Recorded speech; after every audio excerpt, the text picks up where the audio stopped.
I'm just going to start with getting everybody to introduce themselves. I'm also going to draw everyone's attention to the fact that we've got a poll live in this particular panel. So if you go to your event app, click into the session, you'll be able to see the poll available there. I'd love you to vote and give us your answers. As a panel, we're going to have a chat about that, the results at the end of this session. So please, starting with you, Nicole, please introduce yourself. Here we are. My name is Nikhil. I look at gaming and Web3 for a company called One Championship. We are one of Asia's largest global sports media property. We hit close to 400 million unique people on a yearly basis on our broadcast, and we have 76 million fans on our social media, and I look at gaming for that. Hi, I'm James. I'm from Digital Turbine. I head up the brand business across the region. So Digital Turbine, we work directly with around sort of 80,000 game developers globally. So we kind of have a huge exchange to kind of have a vested interest in ensuring that both the ad experience is strong, both for the developers, but then me and my team, we actually kind of evangelize the opportunities with brands and clients. Hi, I'm Christelle. I'm working at Gameloft. I'm taking care of the advertising operations and the partnership with the game publishers. And that's it. Hi everyone, my name is Yasser. I am a strategy lead at EssenceMediaCom, but I also head up their gaming initiatives. There's a new division that we're building up. I am an avid gamer. I work with a lot of brands in the realm of gaming. Also, I do a couple of consultation work with the national Singapore national team for EA Sports for the EAFC game. So yeah. And a passionate gamer. Very passionate. Oh, and we've got Matt. Yes, just in time. Yeah. What an entrance. Matt Zatto from Manor Partners. Go on, Matt. Pleasure to be here. Thank you. I think you've got a microphone on your chair. Yeah. Great. Finally, full suite of panelists. Everyone's got a microphone. Amazing. So first question that I want to start with, because I feel like we've been talking about the value of advertising in a gaming environment for a number of years.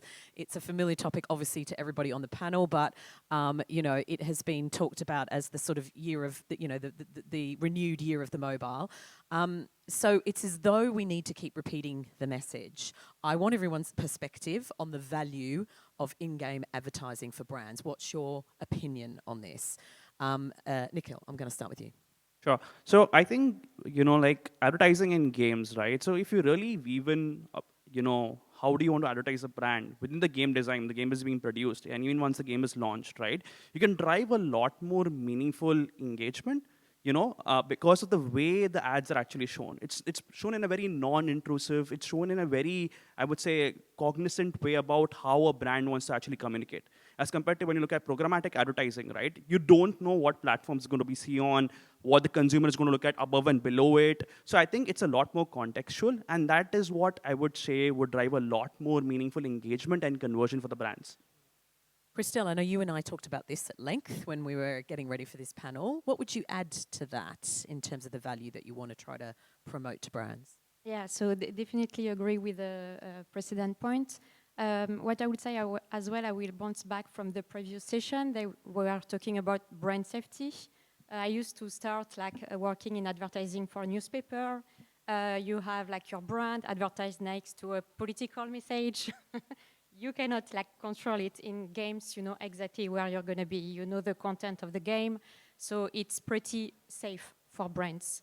You're not going to appear and get a scandal out of it. So there's this safety, and there's as well, the whole ecosystem is done in order to create this meaningful connection, like you were saying, for different parts. First, the advertising is accepted by the players. I mean, it's like ads in TV today.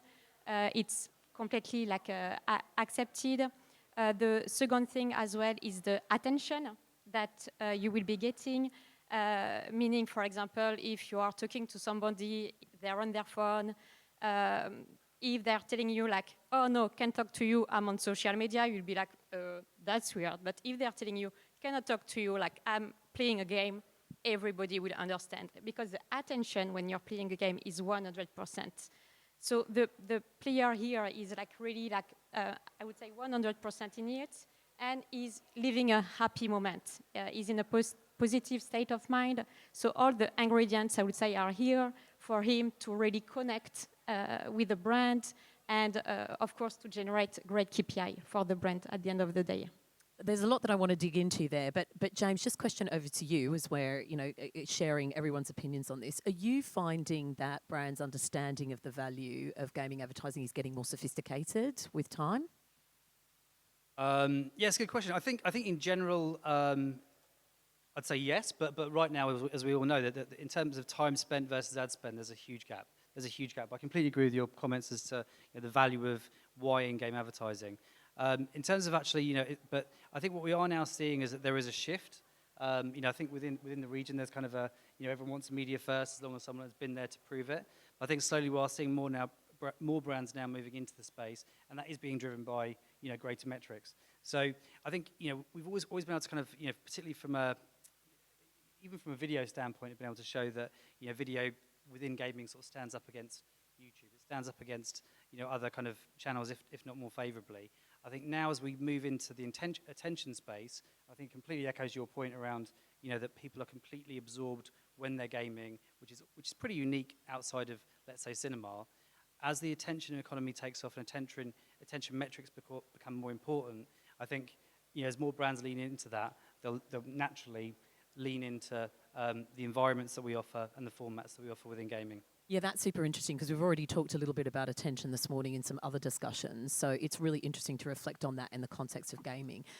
Yeah, so I want to just come to you because, we had a chat about, your gaming creds and you've also got an opinion on the sort of frame of mind that people are in when they're gaming. So maybe tell us a little bit about that in the context of the value that can offer brands. It's interesting that we talk a lot about attention. We talk a lot about, how deep we are in the game. As a gamer, we go through different states of mind when we are gaming. So when I start playing a game, I'm usually pretty happy. I'm setting up, this is my relaxing time. I'm going to enjoy times with my friends, and then when we go in and then we start, whether it's, kitting ourselves up, or whether it's, putting up new skin, choosing a weapon, all those kind of things, the frame of mind is still, positive, you're kind of, relaxed to a certain extent. But then when you start gaming, it's a whole different thing, right? You want to win. That's the whole point of gaming in the first place, right? You either want to achieve certain things or you just want to win. And because of that, concentration is really big. To the point sometimes, right, it's very important that the brand understands these behaviors because it really affects how they react to a brand. I'm saying don't take all of this that I'm about to say as gospel because I have access to a lot of EAFC players, right? And I did a poll, within them, right? Just to understand, one of the key, I would say, advertising, places that you can do, it's actually on the field, right? Just like any football environment that you would have in a stadium, you put ads around it, right? So I wanted to understand because that is the point when they are gaming really heavily. Right? I wanted to understand how many people actually remembered any of the brands around there, and the numbers were very, very shocking, right? Because I think I would say almost 70% remembered at least one brand, but 90% remembered EA as the brand, which is the publisher of the game. Yeah. They didn't actually remember any other brand. It dropped off really badly after. So I guess it is just purely, something that I did on my end. But when it comes to different, and so because in that environment, they are very intense. All they care about is winning the game. So where you insert yourself as a brand, and that's what I always tell my clients, is very, very important, understanding that behavior. So in hindsight, what you could have done is also maybe put more emphasis on when you're kitting up, right? Like Burger King did a really great way of actually kind of interjecting themselves into the brand by actually sponsoring a third division football club for peanuts to put the Burger King brand on the logo, or their logo on a jersey, and then created a whole campaign around it. And people, influencers, they call it the Stevenage challenge. And people, and they got amazing impressions, amazing, attention around it. But so I think the thing I'm trying to say is that, under the gaming psyche within a game is extremely important. Understanding how to interject, understanding what, and it's different for mobile, it's different for PC, it's different for console. And the type of games, presumably. Any type of games, exactly, from casual to, FPS to all this kind of stuff. So yeah, I think understanding that behavior and then seeing how that brand can match that is really, really key. I want to dig in a little bit more to some of the challenges. You've already touched on them there, Yasser. But just before we do that, Matt, when you and I chatted, we also talked about, it's been mentioned a little bit already. Christelle, you sort of touched on it. it's an entertainment platform, especially for some demographics as well. So what are some of the things that you're seeing in terms of the value to particular brands wanting to reach specific audiences, whether they might be younger audiences or whether they might be particular audiences from some of the work that you've been doing, the projects you've been working on? Yeah, great question. I think that, we all just need to take a step back and realize that gaming has won the attention game. Gen Z do not watch TV. They spend the majority of their time in gaming environments. The fact that brands don't have a strategy against this, that aren't communicating to, to a youth audience through this channel is a bit madness. But also, looking at gamers as this synonymous audience is also, I think, a misnomer, because my dad, who's playing chess, who's seen display ads coming, in between matches with me and his friends, this man would never consider himself a gamer.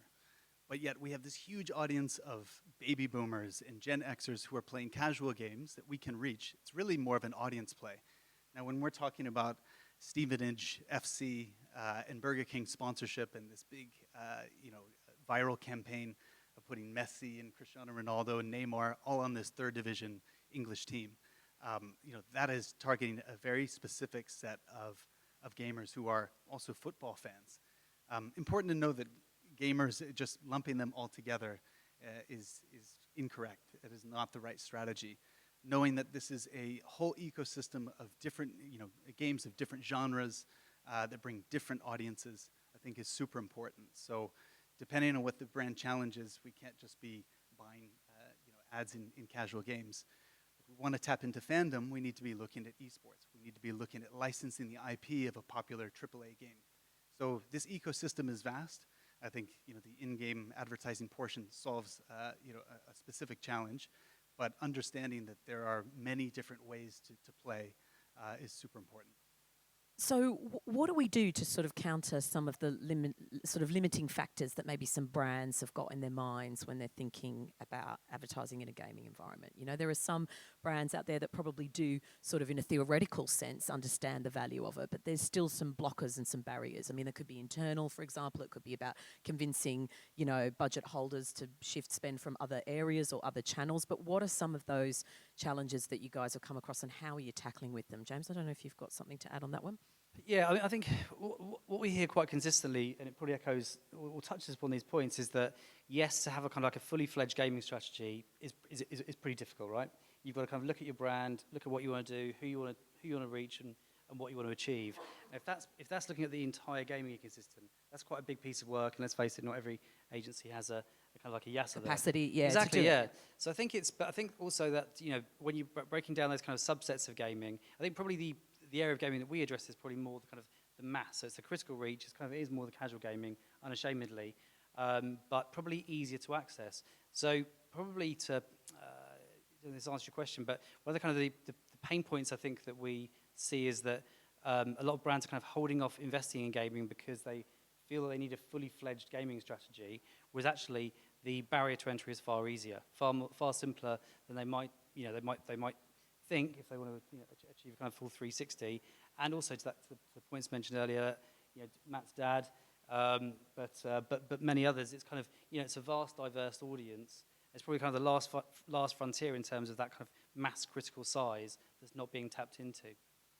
Yeah, that's super interesting, right? Because maybe that means that we won't be having exactly the same conversation in another 12 months' time. Hopefully it'll have moved on a little bit. Nikhil, I just wanted to draw on some of your experience before you were with One Championship. You also worked publisher side. And when you and I chatted, we talked about the difference between sophisticated campaign execution in perhaps an esports environment versus the sort of stuff that happens in a more casual gaming environment. And I know, Christelle, we talked about that too.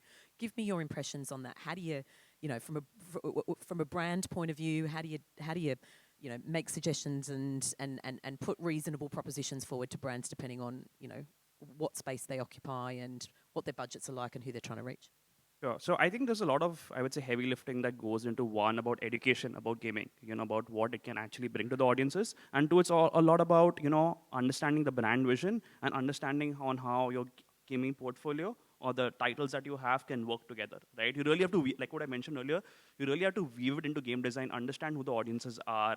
You know, a lot of first-party data is really important to present, right? Now, for example, when you're doing programmatic advertising, you know exactly who you're targeting, right? What country, what age group, what interests. In gaming, it becomes slightly more broader. It's a, I would say, a cohort of audiences which you don't fully understand. So education, you know, having a good amount of first-party data, and then creating, I would say, propositions for the brands in a much more, I would say, tighter way, right? As compared to the brand, you know, based on the brand messaging that's there. It does take time, but brands definitely do understand, right, what you have to offer. End of the day, what I think some of my colleagues mentioned here, right? The kind of engagement that games drive, people are spending hours on a daily basis, right? They have a very positive mindset. As long as you can present to them, I would say, the brands or the ads in the correct way, they will actually engage a lot more, and it will not cause any sort of negative impact for the games as well. As you kind of A/B test a lot more, you can see on how all your audiences are actually engaging with the brands, engaging with the spots, and accordingly, you can keep making a bit more deeper and deeper to make sure you're achieving the brand objectives. So that's also super interesting because, like you were saying, you know, people that come to one championship will be looking for particular activations, have particular impressions in mind. But there might be other brands out there that don't have that same kind of level of budget. Christelle, what's your impression on this? Because we talked a bit about the sort of, you know, options for gaming advertising, the layers, if you like, the tiers of gaming advertising, and how you try and guide brands through that, and how you try to encourage them to get started. Give us a bit more detail on that. Yeah, thank you. And I love it how actually, like, all the views here, it's exactly like what we all face it, actually. Like, everything like you're saying is resonating, because the ecosystem, yes, if you're like targeting, like if you do a campaign in game, in hyper casual game, and then you're like, oh no, I tried gaming, this is it. No, you need to try casual. Mobile is different from web, and so on. So there's this like a cliche. There's this entry point as well. I mean, we are all lucky to be in an industry which is moving like very fast, which gets a lot of attention right now. Gamers, it's like 3.2 billion. So it's like half of the population, huge audience. And when, like, what you are saying, when the brands are coming to us, not always, but sometimes they're coming with this example of, the Marshmallow concert in Fortnite. Yeah, this is like the The last highest, level. the most sophisticated level. Exactly. And what they don't realize, it's like a lot of time, it's a certain like budget as well.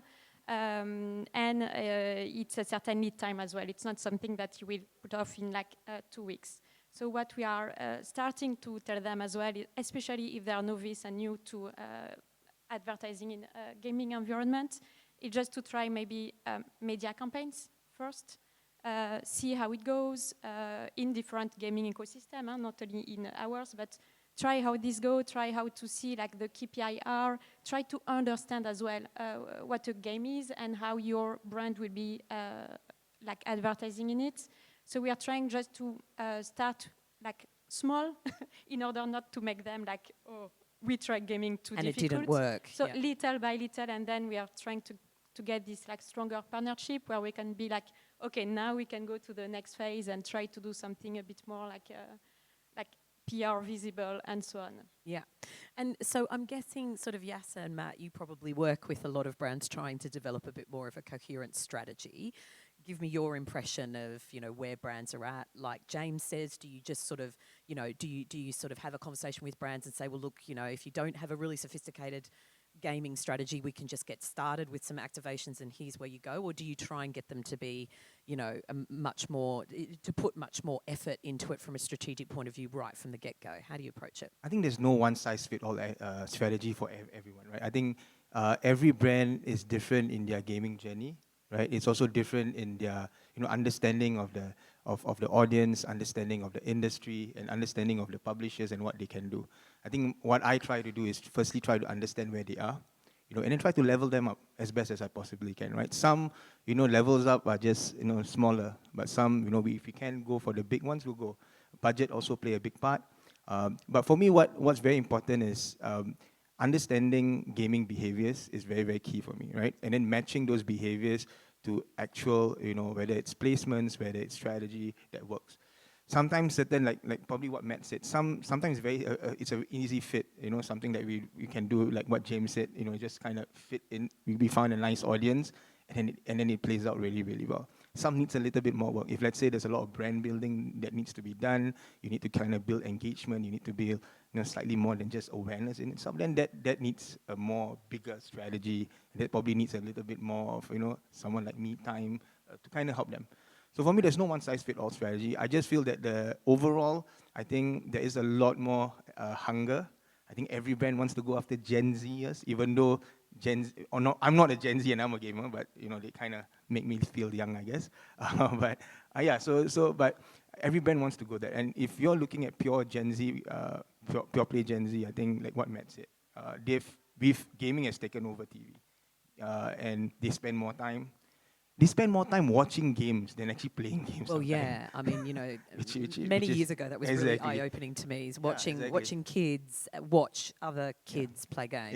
Yeah. And they're not kids anymore, by the way. No, now they're grown up. They're full-blown adults, right? Now they're in charge of our pension Millionaires. funds. Yeah. so yeah, and that's the thing, right? I mean, it's gaming is so embedded in culture right now. It's and people can't look at it as just a niche. It's no longer niche. It's mainstream. So Yeah. I think, but it's good. A lot of brands are understanding it. A lot of brands are trying, are willing to try it out. Are willing to actually kind of build together as best as we can. And experiment a bit, I'm Yes, guessing, yeah. definitely. Matt, similar picture, what's the sort of range of projects you're working on, tell you about where brands are at? Yeah, just to build on what Yasser said, and something we've spoke about before around understanding where the brand is in their journey. Some are far more inclined, they've experimented, they've done different activations across the ecosystem. They're much farther along than a brand that really needs a learning journey. They need to upskill, they need to bring all the brand managers and marketing managers to get one level up so that they understand a bit more of what's possible in the ecosystem. I'd say the other is what we see is portfolio companies who are identifying one brand in the portfolio of 40 brands that brand is for gaming. And it's a bit of a missed opportunity, and we try to recalibrate and explain that there are different communities for us to tap into. It might be a Fanta, for instance, who's far more jovial, and the role and relevance for them is going to be more in kind of a playful way, and people coming together over casual mobile games, whereas Coca-Cola might be far more focused around competition, and esports is a better fit. So I think that helping to define the role and relevance for each brand within a portfolio and to ensure that they don't miss this opportunity, where if Gen Z is synonymous with gaming and youth culture, this is not an opportunity you can afford to miss. Yeah. James, what are you seeing from your clients as well? Like some examples of, successes that they're having that maybe have surprised them, or? Yeah. It's interesting, actually. As I possibly contrary to point, your point there, Matt, is I think what we see is actually still a large swathe of clients who are kind of actually just blocking gaming. And it's kind of, it feels a bit like the year of mobile, where we're talking about the metrics. Yes, they're bought into the metrics. They're bought into the creative. They're bought into the audience. But the point when you announce it's kind of like, okay, and this is being delivered in a gaming environment, at that point people go, oh no, arbitrarily I block gaming. We have, for whatever reason it might be, we're not doing gaming. So actually, I think for part of our conversations, we're actually looking to focus brands more on the actual metrics and the attention, the engagement they get out of the environment, rather than pushing gaming as a channel. Particularly when I think it comes to kind of the casual space that we occupy, because rightly or wrongly, a large percentage of brands just kind of almost switch off at slide 2 once you mention gaming. But that said, in answer to your question, I think probably yes. I think we do a lot of work with Coke, and I think Coke, going back to that early example, is a brand that's kind of doing great work with going in at kind of quite a low touch approach. We're taking their kind of hero assets, the TVC, but then obviously they've got to be authentic in the gaming space. So they need to kind of, rather than just putting that in the putting that into a game, it's kind of then adding on an element of, it could be gamification, it could be some kind of rich media, to make sure they're kind of communicating with the audience in the right way. And I think probably Unilever is another client that we work with who probably almost like see us more as a video player. So it's kind of, they're looking at the kind of metrics, a similar approach to Coke, where they're obviously adapting their creative approach to be more authentic. But in terms of the metrics that we're reporting back on, we're not really looked at on as a gaming provider. We're looked on for the actual metrics that we deliver up and against the other video providers on the plan. So that's really interesting because, again, the conversation has moved towards metrics and in a lot of panel sessions already this morning, and the idea as well that, brands and marketers are going to be pushed more and more towards other channels as they're looking to reach audiences that aren't addressable in the sort of, walled garden environments or open web environments that they have been spending money in, and gaming is potentially one of those. How do you get over that barrier of people switching off at slide 2? And presumably you talk about brand safety and many other benefits, but what are some of the things you try and sort of say to them? It's a sort of Marmite. It can be sort of Marmite moment, it's of course. Just not for us. But I think, what really comes into play is now, everyone's talking about the attention. There's an attention session this afternoon. People are kind of bored to death with it to a degree. But I think that really kind of plays out. Because I think one of the things no one's mentioned actually is kind of the formats that I don't think any of us kind of actually, actually perhaps you mentioned it with kind of like the FIFA example, but it's kind of in-game native in-game placements, which we don't specialize in actually, we don't offer them. Demand has traditionally been soft, and that's because they can't be measured, they can't be clicked upon. BLS studies only go so far. So I think as attention metrics really develop, then that kind of opens the playing field, for a greater kind of range of formats within the gaming space, but then also a better kind of justification for what's actually being delivered. I think gaming, when you look at, regardless of the provider, whether it be Adelaide, Amplified, Lumen, etc., when you look at a holistic plan and the level of attention that has been delivered, gaming pretty much always comes out on top. Really high. Yeah. This is what you guys are finding too. Christelle, I know we talked about it as well. Yes. And actually, so talking about it, and there was a session this morning, and lady, I don't remember her name, from NTUC was saying, okay, I need as well to give like some ROI to my superior. And I find it like very relevant because this is what we faced as well on our side, that the brands were telling us, okay, we can invest, but up to a certain point, because I need to give some kind of like ROI to my hierarchy. And actually, we worked for 1 year with Oracle and Unilever to come up with like a kind of formula, which we call RCQ, which like helps marketer get ROI from their in-game advertising campaign. So RCQ, it's a reach, so reach in terms of impression, DIU, MIU that you will get, C from cost, so this is obvious, this is a budget you're going to spend, and the Q is the quality where you're going to advertise. And for the quality, so it was like another formula within the formula, and it's about actually the immersion, the attention, the engagement that you're going to get. And this is all metrics that we can have today via third-party providers, MOT, IS, and so on. So we tried to come up with this formula, which was making sense from a brand point of view, and to give it to other marketers, telling them, okay, if you need to justify it at a point, why in-game advertising, this is what you can use in terms of ROI. The TV is doing it. Yeah. We just try to copy what's out there. What's happening in other channels. Exactly, exactly. Yeah. Yasser, on measurement metrics, how do you face that down together with some of your clients? It's always a tough conversations with clients, right? I think there are a lot of different ways, but what we always try to do is we try to create measurements that make sense for the clients, right? Understanding, firstly, from a campaign perspective or even from an annual planning perspective, what they're trying to achieve as a brand first. Whether it's awareness, whether it's visits to a certain landing site, whatever that is. We try to then another thing that we try to do now is try to work closely with publishers to see whether we can actually identify placements that can actually allow us to create success within those metrics. So some of them can't be cookie cutter stuff. Some of them has to be partnerships, and those are very, very hard conversations with publishers, because publishers, they are getting a lot better at it.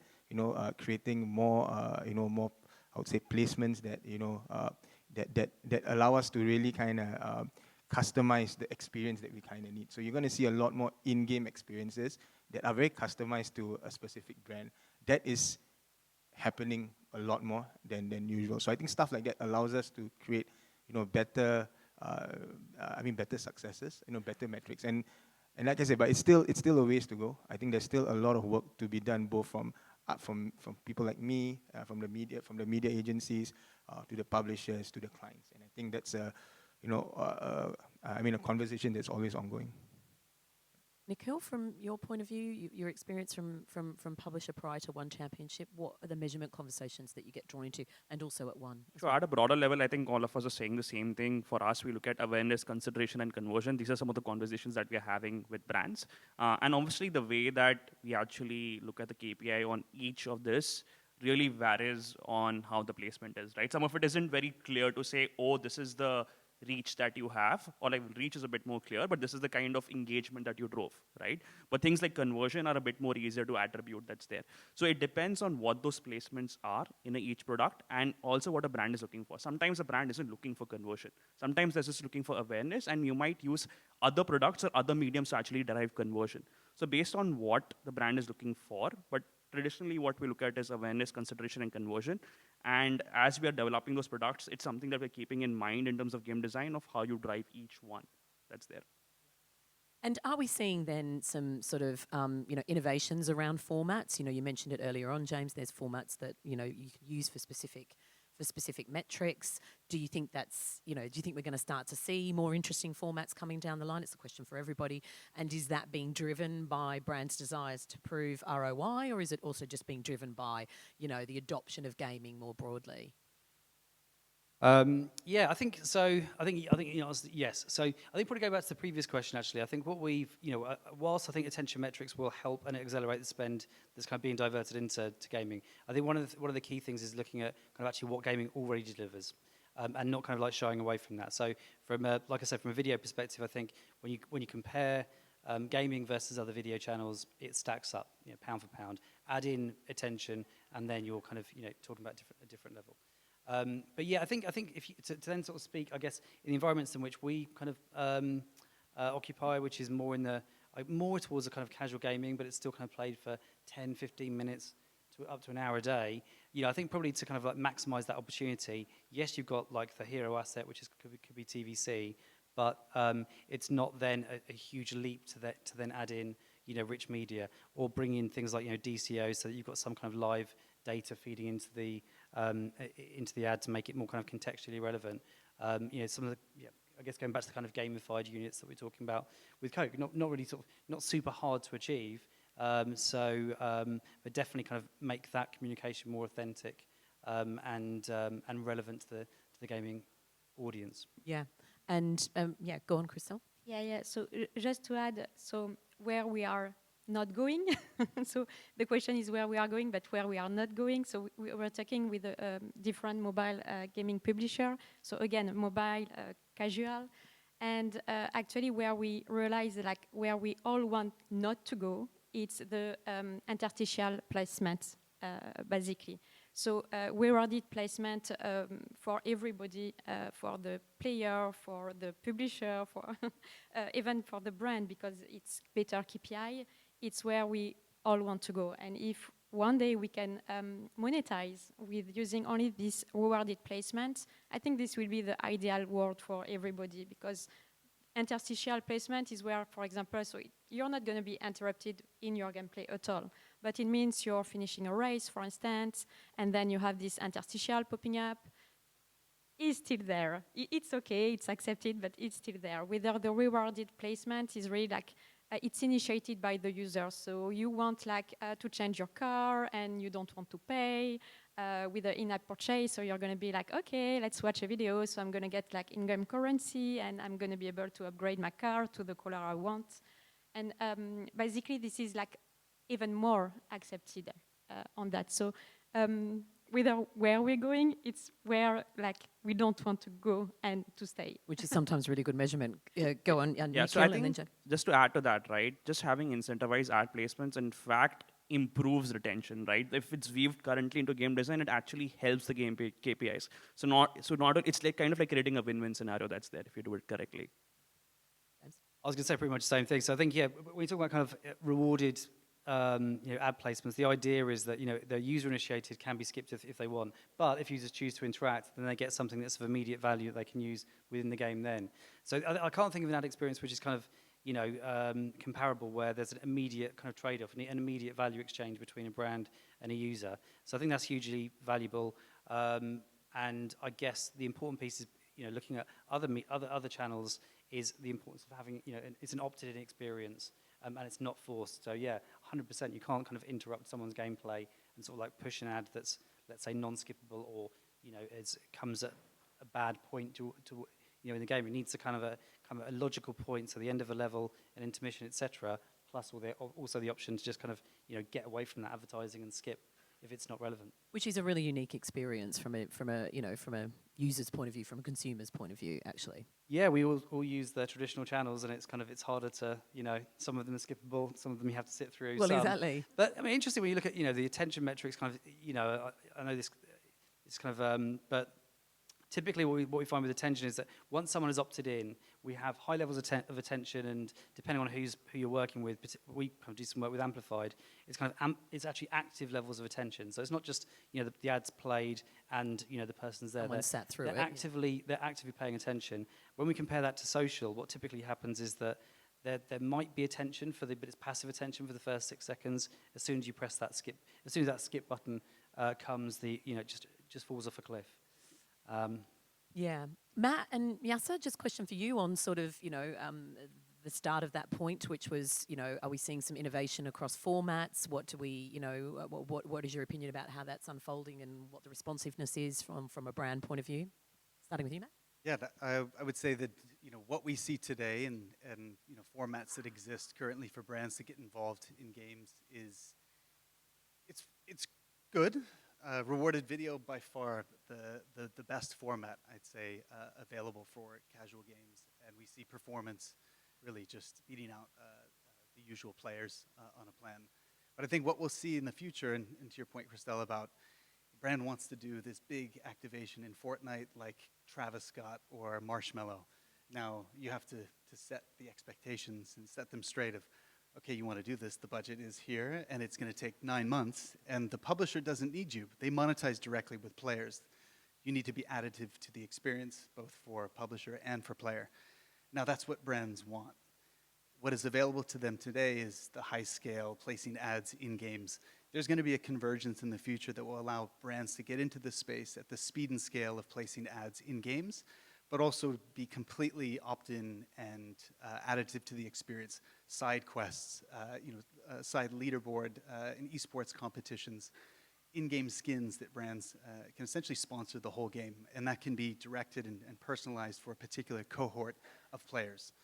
So Mondelez could be reaching out to Gen Z audience, male Gen Z audience, while L'Oreal is reaching out to a female audience of that same game in that same market during that same campaign period. So I think that that's super exciting. I think that that's when we really see like a catalyzing moment for this industry. Yasser? Same, and that's the one I've been waiting for a very long time, Yeah, if I'm being honest. Because that allows me, as a strategist, to really map those behaviors to specific actions, specific environments. And the issue right now we are a lot facing is that a game cycle, from publishing to building, it's a very long cycle. And if you want to input your brand into it, you got to do it really early. By the time the game launches, it might not be even useful at that point of time. And that's one of the biggest problems that we've always had with integrating, really integrating brands into AAA games. And yes, like what Matt said, that I know that is in the works and is happening. I'm really waiting for that, because that opens up a lot of opportunities for a lot of big brands, and not even big brands, any brands actually, to kind of play in that space, right? Yeah. And after, I don't know how it is like on web or for you, but it's a real like dating matching system as well happening via that, because the brands have a certain idea of where they want to go, but after there's the negotiation with the game team, which is really something. They're building a game not to get advertising out of it, right? It's to monetize it mainly via in-app purchase. If they could do that, they would go there. Advertising, it's like a plus sometimes. Sometimes they rely a lot on that, sometimes a bit less. So it's a real matching you need to do and a convincing on both sides in order to find the good fit for and the brand and the game team. So I'm not sure on your side, how is it like in eSport, if there's like some brands okay, not okay. On our side, I know some games, it's like these kind of brands, and good luck with the negotiation if the brand is not fitting in the ideal the game team has in mind. Lots of complexity. We're running out of time. I just want to throw to the poll slide, if we could, and see what everybody made of our question. The question we put to everyone, if we can just get that poll slide up, please. The question that we put to everybody is whether the audience thinks that brands are really ready for in-game advertising. I feel like we've discussed that fairly much at length. Are we going to be able to get those results up? Yeah, there we go. So are brands and marketers convinced of the value in in-game? Well, there we go. Wow. Oh. Hey, somebody just Someone voted. changed the slide there. Just yeah. We failed. Does this seem familiar, everyone? Yeah. It's all right. Go on. Well, it's changing, isn't it? I mean, it's difficult to. It's still the year of mobile. Yeah, Say. yeah. At what point do you answer? But actually, I think is the point. We see it with this session. There's still a lot of awareness to do about it, and Yeah. let's cross finger. Yep. Yep. This is interesting. Obviously, lots of people casting their votes right now. Yeah, I still think. I mean, from our side, I still think there's a huge swathe of clients who kind of look. Who kind of look at gaming in a kind of like a helium on a periodic table, where it's kind of off in a silo, doesn't sit within a natural kind of brand plan, Media and plan. therefore, yeah, exactly, it can be easily blocked. But I think if you assess it, I probably mentioned this before, but if you assess it on the audience, its capabilities, what it delivers, and the performance, then gaming naturally should sit within more plans. And yeah, if you look at time spent versus ad spend of gaming, and then social, they're pretty much flipped. Gaming has half the investment it should do versus time spent. Social has double. So there's a lot of reasons as to why that might be, but yeah, I think it's an untapped opportunity. I think to James's point, for categories that you wouldn't expect gaming to be applicable, banking, insurance, we've seen propensity scores of intent to purchase, cost per lead be best performing on the plan amongst its peers. So I think it's surprising when planning teams see this, and it completely throws them for a loop to see that this is a potential channel that can drive outcomes. It's not just an awareness play. It's not for a gaming audience. So. Yeah. I think Yeah, for so you're me, gonna it's say always like, I find it really weird whenever, finance doesn't really kind of go high when it comes to gaming, because gamers spend so much money using credit cards, man. Yeah. In-game currency is probably one of the biggest things they purchase online. Yeah. They're purchasing using cards. So I always wonder why. I mean, there are brands that do that, but I always wonder why it's not one of the top. And like I said, right? I mean, I feel it's fair. There is definitely growth in adoption, but I think there's still a lot of education to do. Work for some brand, not for others. I think it's really about understanding behaviors and then seeing whether those behaviors match. Yeah. Fantastic. We've run out of time, guys, but thank you very much for your involvement in the panel session, and thank you all for listening. Round of applause for my panelists. Thank you. Go and enjoy some lunch.